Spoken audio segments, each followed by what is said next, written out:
بسم اللہ الرحمن الرحیم۔ پنجاب پولیس کی تاریخ کا سب سے خوفناک مقابلہ۔ 1972 میں پنجاب پولیس میں کانسٹیبل بھرتی ہونے والا کرامت بھٹی پنجاب پولیس کا طاقتور ترین انسپکٹر کیسے بنا؟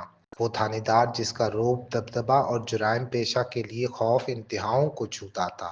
بھولا سنیارا، ہمایوں گجر اور ناجی بٹ کو انجام تک پہنچانے والے کرامت علی بھٹی کی بہادری بے مثال تھی۔ کرامت بھٹی کا تعلق گجرانوالہ کے علاقہ کاموکی سے تھا۔ محکمہ پولیس میں ان کی شاندار خدمات، محنت اور لگن کی وجہ سے جلد افسران بالا کے پسندیدہ افسران میں شمار ہوئے اور ترقی کی منازل طے کرتے گئے۔ انہیں شہرت اس خوفناک پولیس مقابلے سے ملی جس میں پولیس کے مد مقابل نوری گاچا تھا، جو شیخوپورہ کا ایک قداور بدماش تھا۔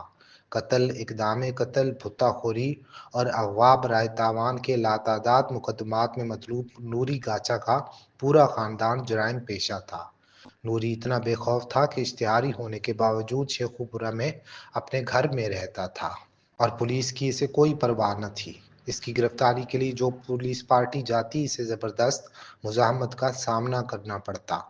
آخرکار حکام بالا نے ایک بڑی پولیس پارٹی نوری گاچا کی گرفتاری کے لیے تشکیل دی، جس میں مشہور اور بہادر ڈی ایس پی اکرام اللہ نیازی اور کرامت علی بھٹی سمیت متعدد افسران، تھانے دار اور چاق و چوبند کانسٹیبل شامل تھے۔ دسمبر 1985 میں یہ پارٹی اپنے مشن پر روانہ ہوئی۔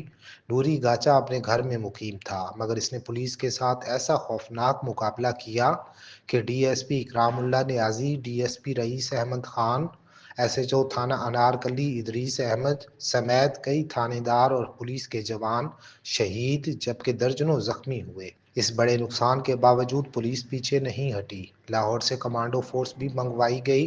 شیخوپورہ کی ساری پولیس وہاں آ گئی۔ اس دوران رات ہو گئی۔ رات کے پچھلے پہر اے ایس آئی کرامت علی بھٹی اس مکان کی چھت پر چڑھ گئے جہاں ناجی گاچا چھپا ہوا تھا۔ کرامت بھٹی نے کسی طرح چھت میں سوراخ کیا اور بھاری ہتھیار سے اس کمرے میں اندھا دھند فائرنگ کی جہاں ناجی موجود تھا۔ نتیجے میں ناجی گاچا موقع پر ہلاک ہو گیا۔ اس طرح لاہور اور شیخوپورہ پولیس نے بڑی قربانی دے کر معاشرے کے اس ناسور کا خاتمہ کیا۔